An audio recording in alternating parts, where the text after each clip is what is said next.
بسم اللہ الرحمن الرحیم۔ السلام علیکم ورحمۃ اللہ وبرکاتہ۔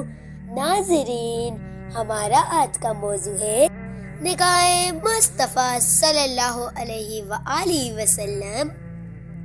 حضرت سیدنا ابن عمر رضی اللہ تعالی عنہ فرماتے ہیں کہ ایک انصاری صحابی نے آقا سے عرض کیا، یا رسول اللہ، میں آپ سے کچھ باتیں دریافت کرنا چاہتا ہوں۔ آپ نے فرمایا، بیٹھو۔ پھر قبیلے ثقیف سے ایک شخص آیا اور عرض کیا، حضور، میں آپ سے کچھ باتیں دریافت کرنا چاہتا ہوں۔ آپ نے ارشاد فرمایا، انصاری تجھ سے پہلے آیا ہے۔ انصاری صحابی رضی اللہ تعالی عنہ نے عرض کیا، حضور، یہ بیچارہ مسافر ہے، مسافر کا حق زیادہ ہوتا ہے، لہٰذا آپ پہلے اس کے سوالوں کے جوابات ارشاد فرما دیجئے۔ تو رسول اللہ صلی اللہ علیہ وآلہ وسلم اس ثقفی سے فرمایا، اگر چاہو تو سوالات کرو، اگر تم چاہو تو وہ بھی تمہیں میں بتا دوں گے، تم مجھ سے کیا پوچھنے آئے ہو؟ اس نے عرض کیا، یا رسول اللہ، آپ بتا دیں کہ میں کیا پوچھنے آیا ہوں اور ان کے جوابات بھی عطا فرما دیں۔ فرمایا، تم مجھ سے رکوع، سجود، نماز اور روزہ کے بارے میں سوالات کرنے آئے ہو؟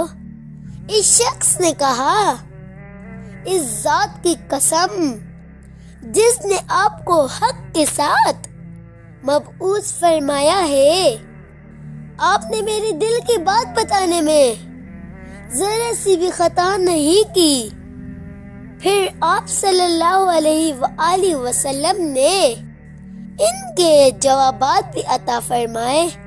اس کے بعد نبی کریم صاحب خلق عظیم صلی اللہ علیہ وآلہ وسلم انصاری صحابی کی طرف متوجہ ہوئے اور ان سے فرمایا، اگر تم چاہو تو میں تمہیں بھی بتا دوں، تم مجھ سے کیا سوال کرنے کے لیے آئے ہو؟ اگر چاہو تو مجھ سے سوال کرو، میں تمہیں ان کا جواب دوں گا۔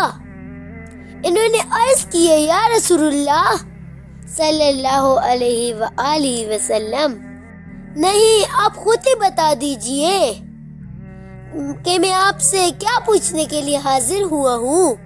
ارشاد فرمایا، تم مجھ سے یہ پوچھنے آئے ہو کہ جب حاجی اپنے گھر سے نکلتا ہے تو اس کے لیے کیا ثواب ہے، اور جب وہ عرفات میں کھڑا ہوتا ہے تو اس کے لیے کیا ثواب ہے، اور جب وہ جمار کی رمی کرتا ہے تو اس کے لیے کیا ثواب ہے، اور جب وہ اپنے سر منڈواتا ہے تو اس کے لیے کیا ثواب ہے، اور جب وہ حج کا آخری طواف پورا کر لیتا ہے تو اسے کیا ثواب ملتا ہے۔